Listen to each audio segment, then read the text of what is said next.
Hi, welcome to another episode of the Innovating Together podcast. I'm your host, Bridget Burns from the University Innovation Alliance. And today I'm really excited to bring you a different type of episode.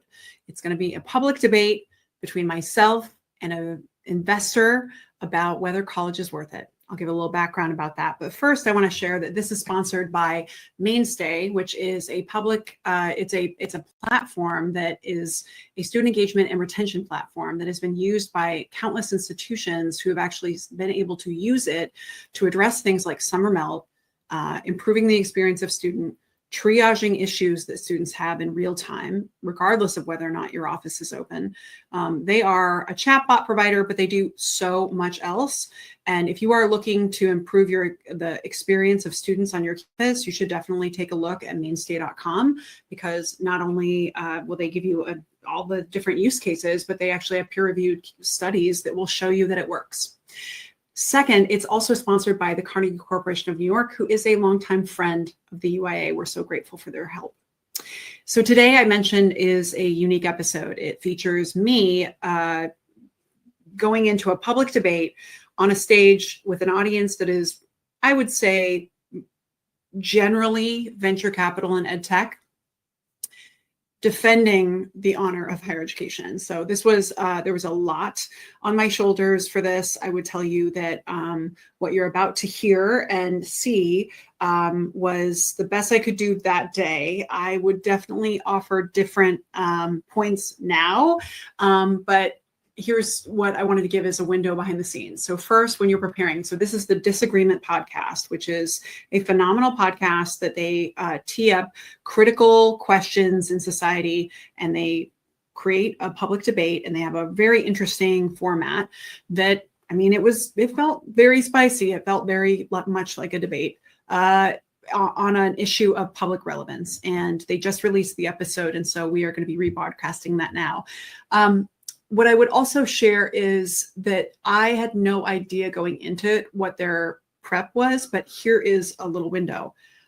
I did not actually know. I assumed I was going to be defending college. The topic was, is college worth it? And my opponent was Ryan Craig, who is a partner at Achieve Capital, and he has written a couple books about higher education, specifically one recently about apprenticeships and Apprenticeship Nation. So he's kind of the apprenticeship guy. So I could infer that it was going to be traditional higher ed model versus apprenticeships. Ryan is someone who actually comes somewhat from higher ed. He is a former protege of Michael Crow's back at Columbia, and has been in the investment space for a long time. And I like Ryan personally.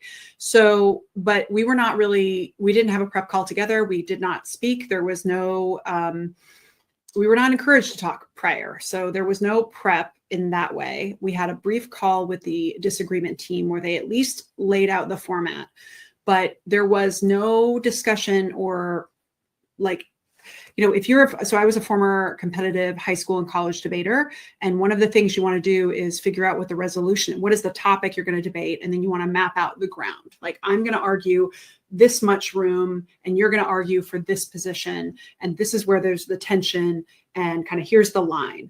And so there wasn't really a clear establishment of ground in terms of, I generally didn't know what I was going to have to defend. Like, is it traditional four-year higher ed? Is it higher ed today? Or is it higher ed over all time? I think just giving you a sense of, there was a lot of breadth and depth to how I was trying to think about this going in. And I also, you know, if you're answering, is college not, essentially Ryan's position needed to advance that college was not worth it. And I think that it was an enjoyable experience. It was spicy. I will say I'm probably a little sassier than I would normally be at work. And I do want to apologize for that. I knew that Ryan had released a very explicit and clear takedown of Georgetown Center for the Education Workforce data a week prior in his newsletter.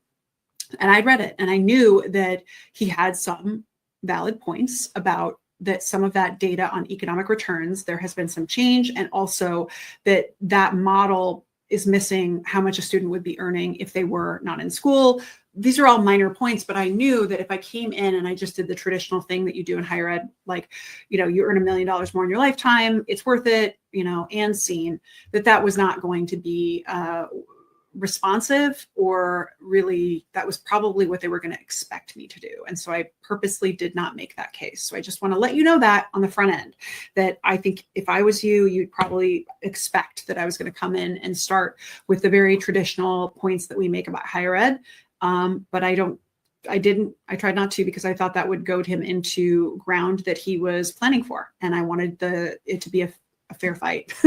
So, all that to say, I hope that it's interesting for you. I really enjoyed watching it back. I think I tried really hard to defend the honor of higher ed. I hope I did you proud, but I know that I could do a better job now. And I wanted to give you some behind the scenes of how, when preparing for a debate like this, how much I knew going in. I knew not very much, and they purposely kept us apart. And I thought it was a really interesting format. And I also just think in general, it's really nice to have examples of respectful discourse and debate. And I think that Ryan did a great job. I was probably a little bit too sassy. Again, I think you will understand when I felt like I had to defend the honor of our entire sector. So apologies there.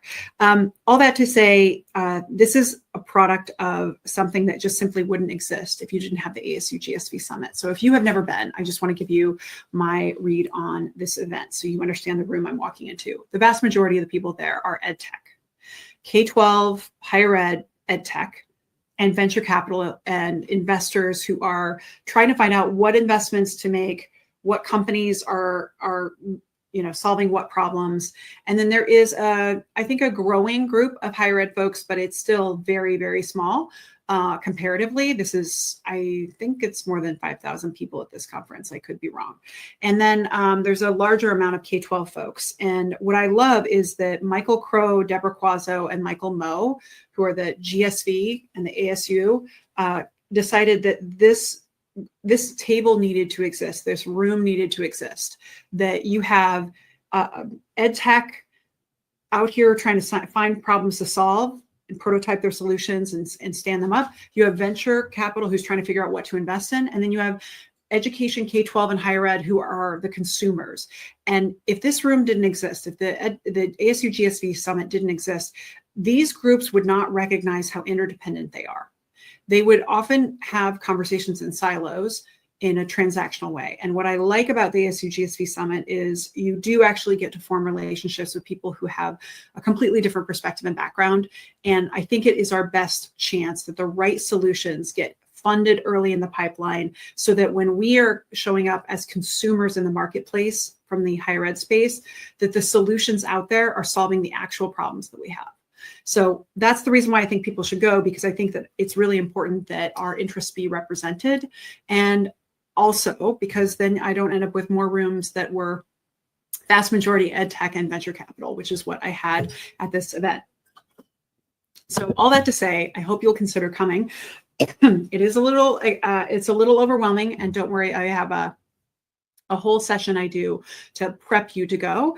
But here is a taste of the ASU+GSV Summit, the Disagreement, that is hosted by Alice Grodd and myself debating against Ryan Craig, who is from Achieve Partners.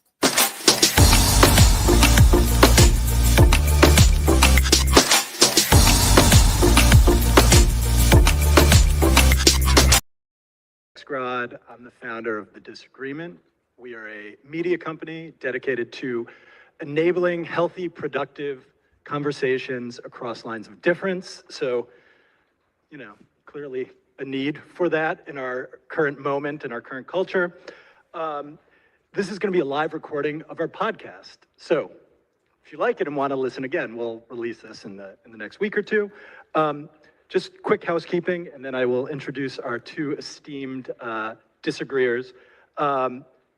This is going to be about 40 minutes. This is going to be a speed round for us. Normally, we record on the podcast 75 to 90 minutes, so we're just going to get into it, and it's going to be amazing. Second, this is not a formal debate, okay? So it is not, you have 1 minute, and then you have 1 minute. This is an organic, free-flowing disagreement.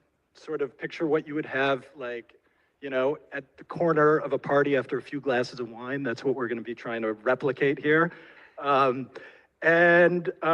With that, before we begin, how many of you, raise your hand, if you have either children or loved ones in your life that are navigating the college process currently or will be navigating the college process in the near future? Show of hands. Okay, so that's some pressure on the two of you to really be helpful here, and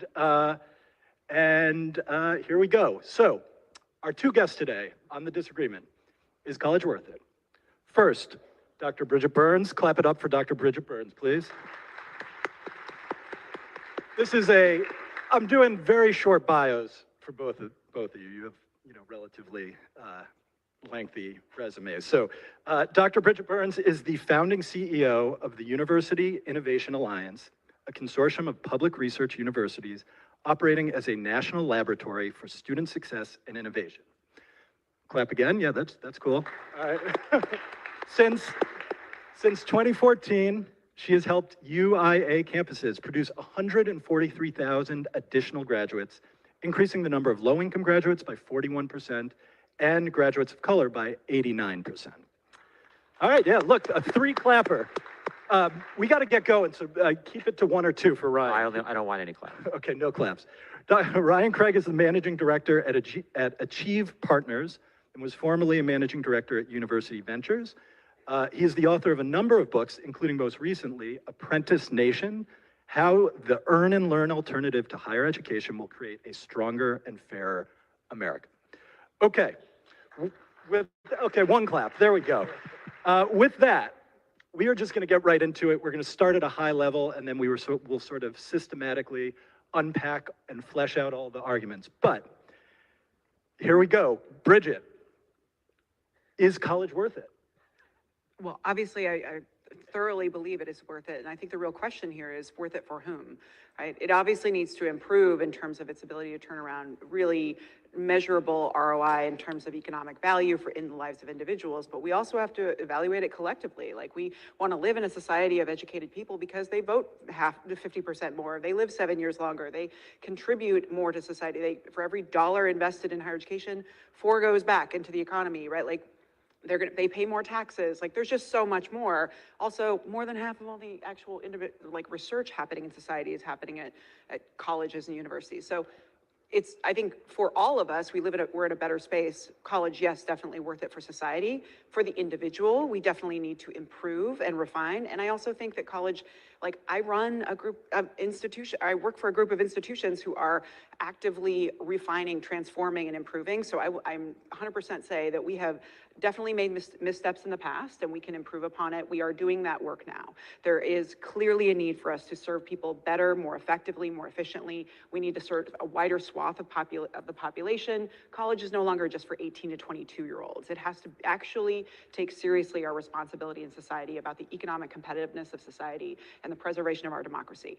I think college is absolutely worth it, 100%. I'm not interested in defending for-profit education that has damaged the lives of millions of people in the past. I'm talking about good old American community colleges and universities, what they actually do, and that includes a wide array of things, including some of the smaller skill-based things that I'm sure my friend over to the right, who is, a vocal defender of apprenticeships, will talk about. And I just, as I turn back to you for you to defend, I just want to, I don't know if you know this, but Ryan is definitely someone who is living the embodiment of apprenticeships, because he went to an apprenticeship at, was it Yale? Yale?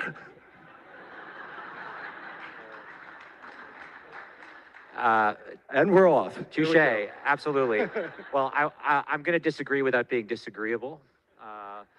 But in terms of just the numbers, the sheer numbers, if you look at for every 100 students who make the decision to enroll and matriculate into a accredited post-secondary institution, about a quarter, of those who make the decision to matriculate, nearly half are not completing their degree program, and those who complete, over half are underemployed upon graduation. So you actually, of those who matriculate, only about a quarter are actually achieving the result that they had hoped for, which is a good first job, a job that actually required the investment of time and money and debt in most cases in the degree.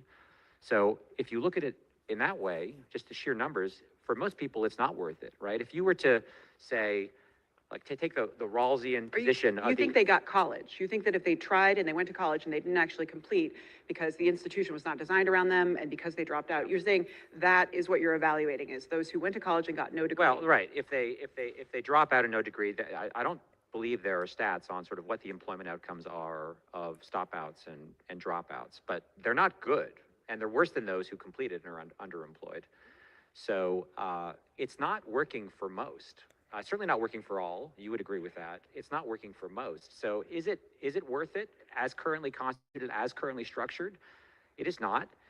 I have sent my eldest son to college. I did attend college. I love college. In fact, my very first job as a teenager was working for a college. My mother was a community college professor back in Canada.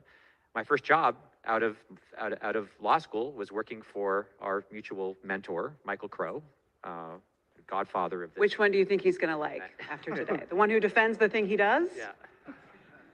No, look, I think that we are, you know, it's not worth it for most people today the way it's currently structured. All right, let's quickly define the key term here, which is worth it, okay? So I've spent the past week sort of getting up to speed on this debate. I'm a K-12 guy. And I would say 99.9% of the conversation around it, whether or not it's worth it, is economic ROI driven. So Bridget, when you think about worth itness, is it purely an economic calculus, or are there other factors that you are thinking in that definition? I mean, well, it's so much more than just numbers and dollar value. And as much as my homeboy to the right really wants to just spend all his time thinking about Georgetown's education and the workforce data, and it's just about dollars, I think anyone who's living in America right now understands how much you want to live in a society where people actually understand how to listen to other people's ideas, how to be nimble and malleable, and how to adapt in terms of how they think. And I think especially as we're thinking about AI, it's about learning critical thinking. It's about exposing you to a broader type of people and getting out of your bubble that you grew up in. There's so much more that is about the richness of really the awakening of the soul for a person. I would say first off, the word college is actually the word to be defined, because it is a broad, diverse, there's so many types of colleges. And yes, those that are unserving people, that are leaving them in worse condition than they came in, should be shut down. That is, I am not interested in defending that. I am, however, I want to be very clear that you clearly believe that if they were successful, that it would be worth it. So then let's have that debate about how to improve the experience and the likelihood of success, because I think that's a very different, and I think you and I have a lot of common ground there. But sorry, back to the point, yes, it's not just economic returns. As someone who grew up in poverty in rural Montana, and higher education completely changed my life, I am very aware of the fact that there's a lot of rich people who are at conferences like this who always want to prescribe apprenticeships for poor people's kids, but not for their own. And I just think that it's absolutely a problem that we should be thinking about who is affected. Fourth clap. Let's get Ryan in here. You know, the problem is that we just don't have enough alternative sources. Why? Like, I agree with you. All of those values that you just cited are really critical values. Why is America in the place it's in today? I would suggest it's in the place it's in today because we have done a terrible job as a country at redistributing the gains from trade and helping dislocated workers and dislocated communities and telling them that there's one pathway here, which is college, classroom, tuition, debt, and no guaranteed employment outcome. And guess what? More than half of America doesn't think that works anymore. So, like, why are we in the, like, all of those values are good, but if we could figure out how to address this issue of displacement, displaced workers, displaced communities, economic mobility in a more efficient, effective way, I think we could actually get to those values more effectively. The fact is, as a nation, we have dramatically overinvested in classroom-based, tuition-based, debt-based career launch infrastructure. We have dramatically underinvested in earn and learn career launch infrastructure. And you just look at other countries, they are an order of magnitude or two higher in terms of their investment in earn and learn career launch infrastructure. We've put everything on red, right? We've put all our chips on this one model for career launch, and it has not served us well. It is not serving us well. College is great if it works, and it's not working for most people the way it's structured today. It definitely has to improve, yeah. Yeah. I would also, I love how Achieve Partners, how many people who've gotten apprenticeships are employed there? Yeah, that's what I thought. Yeah.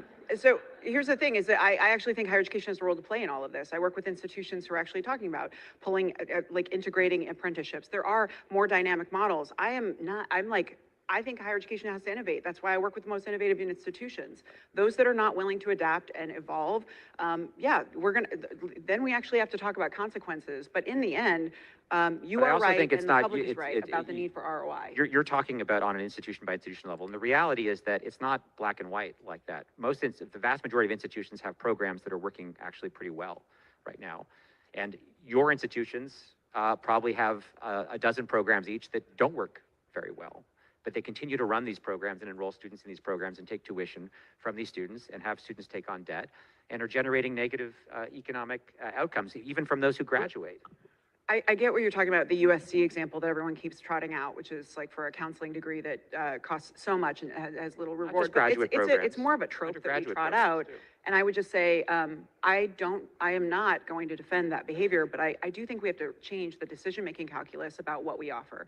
I think it is insane that people can offer a program because a faculty member just wants to teach a class. There has to actually be a role that someone is going to need to fill or a skill that they need to apply. There needs to be a different way that we analyze and decide. And the problem is you're leaving college presidents, that is the hardest job that you could possibly do right now. Absolutely. And we are making it more difficult when we don't understand the complexity of the decision-making process and help actually chart a path forward together, which is, yes, there should be economic return and we should be held accountable. My institutions are committed to not just doing that, but also improving value and ROI. That work is a lot murkier and we actually need to think less baby bathwater and more, how do we actually build it by everything that UIA is doing, I think is absolutely like in line with the stuff that we believe. But the point is that it's not working great right now. If you actually map, this is data from Strata 6 or 7 years ago.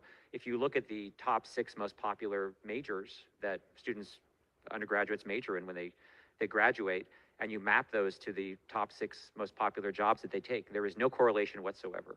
So we have this giant swirl of students who are trying to find their way out of these degree programs. No connection whatsoever. And it's because colleges and universities have not been held accountable for employment outcomes. If you ask a college or university, what are your employment outcomes?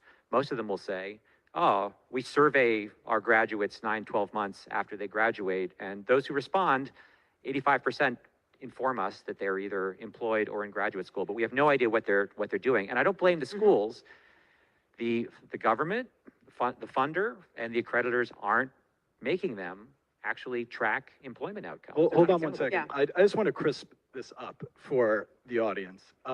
So we talked a lot about ROI. Bridget, you recognize that when it comes to the likely economic outcome of someone matriculating to college, it's different than it was 20 years ago, 40.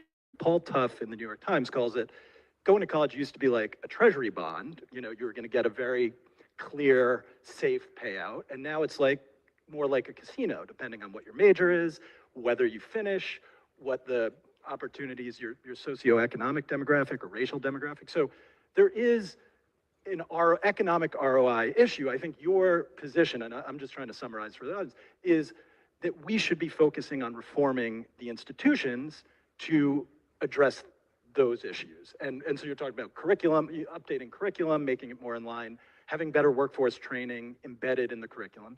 And Ryan, your theory of change is to, supplement with earn-to-learn apprenticeships. Honestly, create competition. I mean, my career has been in and around higher education, and one of my favorite sayings is, no one has ever gone broke betting against the pace of change in higher education. Bridget is doing her darndest to try and accelerate these institutions, her coalition of the willing, but that's a small fraction of the schools we're talking about. There are many schools who are not in that coalition and are not changing, and right now are, frozen and probably not going to innovate for the next 3 years because of all the crises that this government has brought to them. And meanwhile, they're going to enroll hundreds of thousands of additional students who are not going to generate an economic return, be underemployed, be dislocated, be disgruntled. And we're just going to continue to have this cycle. So we need to build these earn and learn pathways where there's no economic, or there's less economic risk, there's less employment risk involved with it, and that lead to jobs that we know are out there. We know there are models for doing it, and I think that only once we have an actual critical mass of these seats in these, and frankly, jobs that don't require degrees, colleges will then be forced to reform, not the UIA schools, but the rest, because the students aren't going to show up anymore and pay. I think that's what it's going to take. You talk about, I would say, one, the earlier point about accountability. Here's the thing that people don't understand.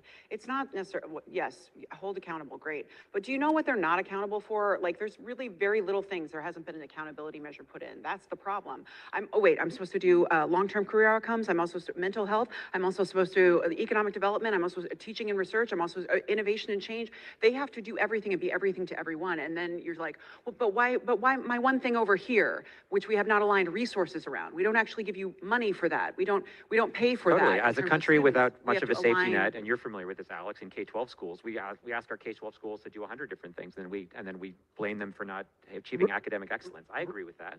Yeah, but your reflection on my point, I would just say, college is not a monolith, and it is a very individual choice, and we have to do a far better job actually helping people be successful with it. The institutions have to change and adapt, and we're not the only ones. There's a APLU institution, all the community colleges, there's vibrancy, there's so much impact and value being created. You do make broad sweeping generalizations that are primarily benefiting from a shady for-profit sector that has done irreparable damage to society at times, which is not all for-profit, by the way. There are plenty of good ones. Like, it's not a monolith. Well, you'll be glad to know that we basically spend nothing on apprenticeship and earn and learn pathways in terms of public dollars. I just don't think it has to be outside a classroom. I think that the idea that higher ed needs to improve, yes, and we should also involve apprenticeships. We should integrate things in the classroom. Our solution on college to career was literally the one place all students go is the classroom. That is where no more career services, put it inside the classroom. Every single class should have a career readiness experience, a career readiness conversation. You should actually be equipped to go to a job interview and be able to talk about what you did in the classroom, and it could actually position you well. Like, we have to change a lot. It's gonna get a lot worse before it gets better, because AI is changing entry-level jobs. They're no longer going to employers just aren't going to be hiring people because they have a degree and the potential to do the job. They're not going to want people doing menial work from day one. You think it's just going to be skilled trades? I mean, no, not skilled trades, but they're going to have essentially, because you're going to be expected to do higher value work from day one, because you're going to be using AI to do the menial work you used to do. You're going to have prior work experience in order to do that higher value work. And unless colleges and universities can figure out how to integrate real, relevant, paid work experience into their academic programs, so these are apprenticeships is an easy one, because you can graduate and then go into a job that doesn't demand the prior experience because they're giving you the experience and skills in the apprenticeship. But I'm talking co-ops, internships, work integrated learning projects like the ones Ripen offers today. Colleges. That is critical. And what tell me, can you convince me that in 5 years' time, every student at every college is going to have a meaningful work-based learning opportunity? I don't believe it. Well, they're not going to do it. I think right now the spice is here, right? Like, if you ever needed something as an accelerant, I think that higher education has ignored the feedback of the public for a really long time and been apart from an elitist. There's been this like dissidence where we're just kind of like, yeah. And we're also like, we're totally uncomfortable with admitting we had a role to play when it comes to jobs. So that is the past. I think that, the consequences came, right? And they're not great, and things are very difficult right now. But I think institutions, the accelerant is here, and I see change happening so much faster that I couldn't possibly update you on everything you described is happening at institutions across the country so much faster than they ever did, because you can't not. So that is shocking to someone. Ryan, honestly, I don't believe it. I don't buy it. I think that the schools where that's happening are UIA schools, and they may be here, but they're, you know, the ones that are 90% who are not here, that's not happening. They're hunkered down. They've lost NIH funding. They're having a budget crisis. They're not spending money on work-based learning. No way. Ryan, what if you had a magic wand? I want to crisp this up. What would the ratio of apprenticeships over the next few years? Let me just clarify. I'm the apprenticeship guy, but let me clarify. There's a spectrum here where apprenticeships is on the right. It's the most involved. You have like a company actually hiring someone full time. But then work backwards on that spectrum. You have co-ops, right? A formal co-op program. Hard for us to understand. There are only like 10 universities in the country that actually do formal co-op. But it exists, it can exist. Then you have internships, which we know are in short supply. We know are unsystematic, informal, relationship-based, inequitable, the way they're currently structured. And we have this sort of emerging work-based learning platforms like Ripen and Parker Dewey and Extern. And so, you know, it's a, depending on your program of study, right? You could have, you know, sort of mix and match from that. But the reality is there is a dramatic shortage in each of those categories relative to the demand. When one of our companies launches an apprenticeship program, we have 300, 400 applicants for every seat in these apprenticeship programs. These are full-time jobs that pay $50,000 to $60,000. You don't not expected to have relevant skills, relevant experience. We give you that. We're just looking for cognitive skills, durable skills, and the ability to learn the job and the tech platform. So you can imagine why that's exciting to people. But it's just I wrote an article a year plus ago that I think summarizes the dilemma. It was a TikTok. The dilemma that high school graduates face in this country, and it was called College or Chipotle. And that's really where we are. We're basically saying it's college for all, and then we're still in the college for all era, even though I think that both parties have sort of come off of it. But in terms of an investment, like, look where we're spending the money. It's all being spent on college today. And it's the alternative is like, yes, there are jobs available. They're frontline service jobs. You can work in retail, you can work in hospitality. Where are the career paths there? But out of high school, we have one model, and that's just not true in other countries. Like in Europe, for example, you can graduate from high school and become a pharmacy assistant. You can go to work in a pharmacy, become an assistant, and then become a pharmacist. Yep. Without having to go to college, without earning a degree. We don't allow that in this country because of licensure and degree requirements associated with licensure. It is a higher education industrial complex that has co-opted the professions and licensure, and it's not working. Bridget. So you're okay with the doctor? You want a doctor that just did an apprenticeship too? I'm just kidding. That's obviously I'm going. I would just say, so when it comes to apprenticeships, there's one person on the stage who's actually been directly affected by them. Both my parents actually pursued apprenticeships. My mom was a plumber. My dad was actually went to farrier school and was a horseshoer. And to put this all in context of why we should be thinking differently about college. So I think our issue here is that we think college is a one-shot deal. We think that you're either someone who goes or doesn't. You're someone who gets an apprentice or doesn't. And my dad was someone who he thought college wasn't for him, and so he was doing what millions of other Americans do, which is using their body to exchange their time for money. And then one day he went into work and a horse flipped over on him and paralyzed him. And all of a sudden, just like that, millions of other people learned this lesson in COVID too, which is that you at some point, your body will break down. Yes, at 19, being a lineman, I would make so much more money, but not at 45. Okay, so at some point, you want people to have the adaptability, the choice to be able to convert their lives and pivot to enter the knowledge economy. So thank God my dad was able to cash in his GI Bill and go get a bachelor's degree in computer science, right? You want things like that because it's not that I get an apprenticeship and I'm done for life. It's actually, how do we integrate these things? How do we make it so that education is broad, it's diverse, there's a lot of options, it's way more accountable. It definitely has done the work to make sure you get your value out of it, but it becomes a thing that you go to and from as you want to learn and grow. But that's not college. That's not what we think of as college today. So I agree with you, right? Would I like a world where everyone graduates from high school and does an apprenticeship and has no further post-secondary education? Absolutely not, right?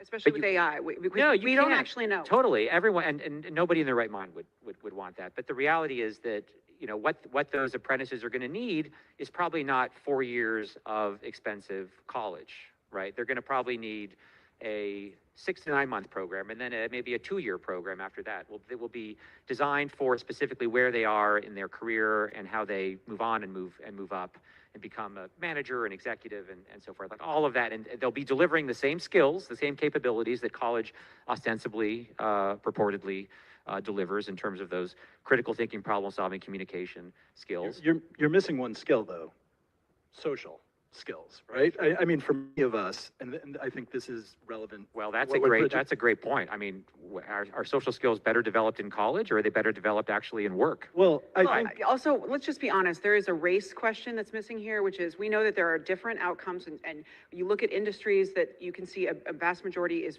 very white, and there are actual, like, there are structural issues. There are it's actually, it's not something that there is definitely going to be a disparity there. And so I think a broad swath, just offering apprenticeships or skill-based learning is ignoring the very real issues in society where we have income inequality, and we also have other components that make these kinds of things. Yeah, and I will answer you. I mean, I think for myself and many of you who have sent children to college provides some liminal transitional state between being a child with your parents responsible for your day-to-day and being a full-blown adult. That was great when it cost $8,000 a year, right? Phenomenal. It worked well. And there are lots of schools where public schools in state, maybe some of your institutions where like that actually is the tuition or is close to that.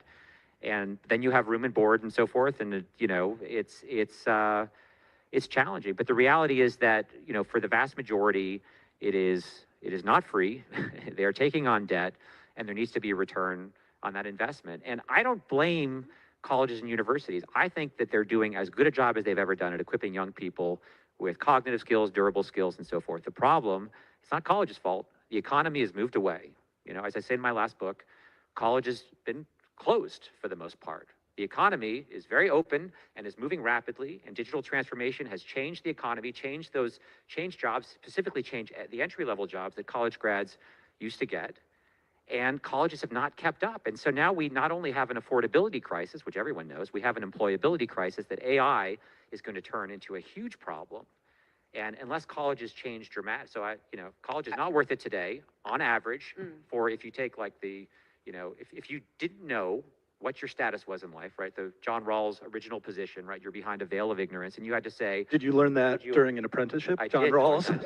Was it that your coding? Rawlsian reference was during Look, I don't apologize for, and I do believe. Look, if you can afford to send, and most people in this room probably can afford to send their kids to college and spend whatever, like that's great. Like, do it, because.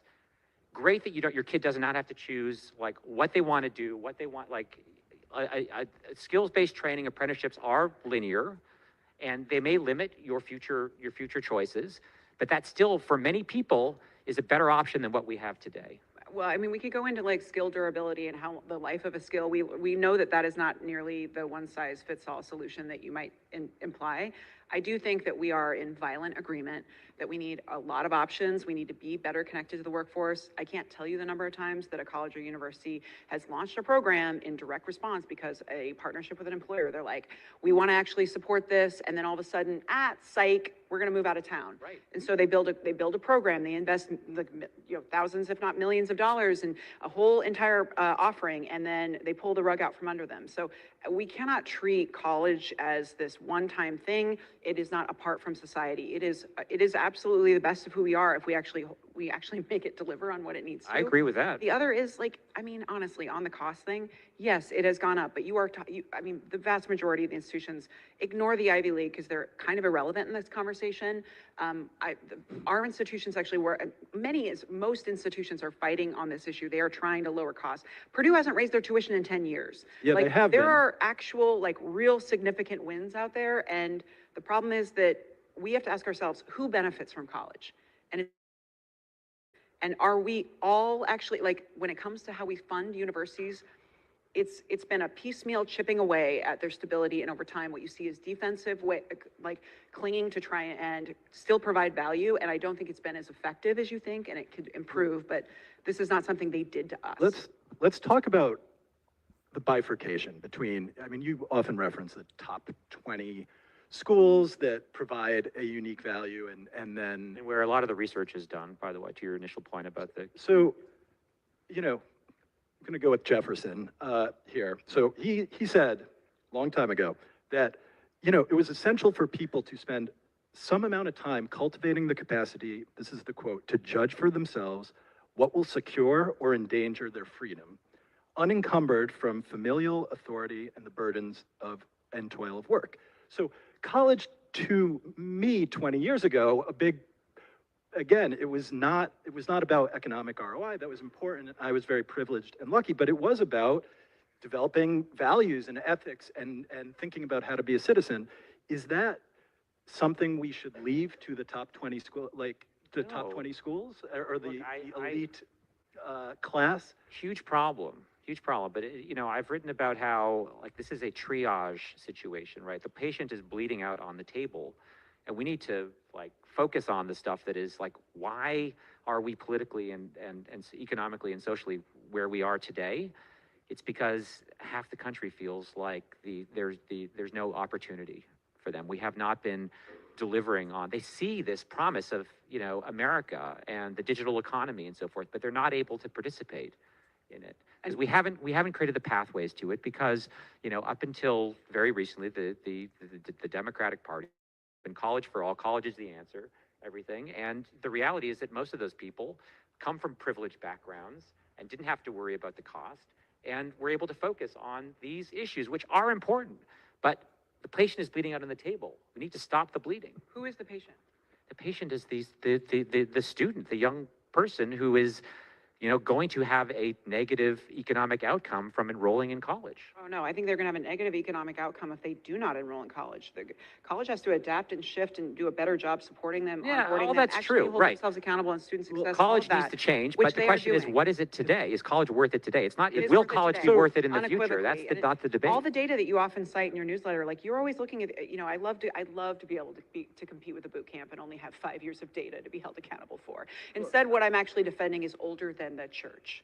Okay, the data, it outpaces everything else. It is where all the foundations upon which the great solutions in society have come, and so you're only looking at a narrow band of time, which is a time in which the economy and industry has rapidly changed. We didn't catch up fast enough. We got the message, we got the memo. We're coming in a little late. We're coming in hot. And clearly we need to do it much more equally distributed. We need to take on fundamental responsibility here. I want that's going to be It's great. happening. Welcome. Let's come back here next year and see how many of your schools are actually doing systematic work-based learning across the student body for students in arts and humanities. Just one example programs. is at ASU, they've created something called Work Plus, which is just the recognition that we can sit here and complain about employers not treating our students well or not actually mentoring in them and teaching them, or we can recognize that actually we're the biggest employer of our own students. And so let's fundamentally transform that experience. You have all kinds of solutions that are I've written about University of real-time. Iowa's journalism school buying community newspapers and using them as work experiences for journalism students. We need much more of that, but the problem is that you're citing these as examples, and they're anomalies. That's the problem. They're anomalies because there are thousands of schools where this is not happening. Honestly, part of the problem is there's so much progress and innovation happening, whether it's about analytics and chatbots and data and advising, and there is so much structural change happening at institutions. It's difficult to keep up. And much of that is focused on completion, which is a good thing. But what are we completing them into, right? It's not addressing any of the employment economic outcomes that I'm talking about. Yeah, so I think this is a really nice point for us to end on, which is there's been a lot of talk about measuring ROI and mobility, and we know that mobility is like this North Star. So my institutions decided that they were going to take that on and not just try and measure it, which is what we think is considered naturally the baseline, but actually improve it. And what I've done now is try to be okay, I assume there's a bunch of measures I could use. No, there's a bunch of conversation about it. There have been little tiny tests and such, but we actually need to come to agreement about how it is colleges should measure. Is it employment at first job? Because if you think about it, when you think about your first job and when you really felt like college was worth it, what was that moment like and how would I measure that? And I think there's a broad answer there. We gotta move to our final exercise. Ryan, if you have something in 20 seconds to say. Okay. Every podcast we do at the Disagreement, we end with something we call the Steel Man. Have you guys heard of steel manning? Anyone out here heard of it? So it is the opposite of a straw man, okay? It's when you take your disagreement partner's arguments and you put them in the strongest possible, you articulate them in the strongest possible way to show that you've been listening and, okay? So this is gonna be good, it's a test. And that you perhaps have some empathy for them, empathy not required. Now, here's what we're gonna do. You're each gonna get a chance, and then your disagreement partner will judge you and give you a grade on how well you did articulating their position. Who wants to go first? You gotta say it in the first person and really commit to it. Who wants to go first? Bridget, you've done an amazing job. No. That's true. You have to say, I believe the college is worth it. In the first person, articulate her position. Okay. Yeah. Okay. This is hard for me to do. I believe that college is more than just the economic outcomes for individual students on a relatively short-term measure.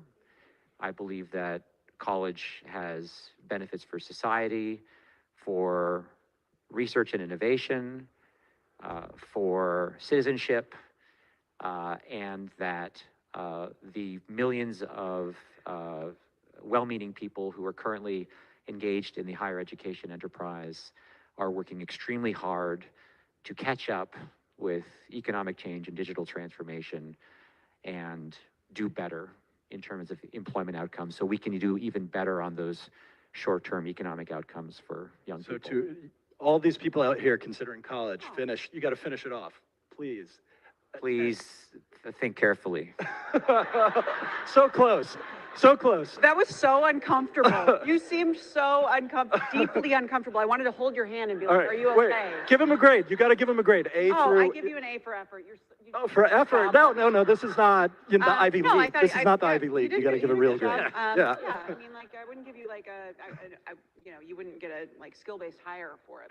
But, B plus. B plus. All right. B plus. All right, Bridget. Here we go. Higher education is dramatically underperformed and it has caused real harm in society and needs to evolve.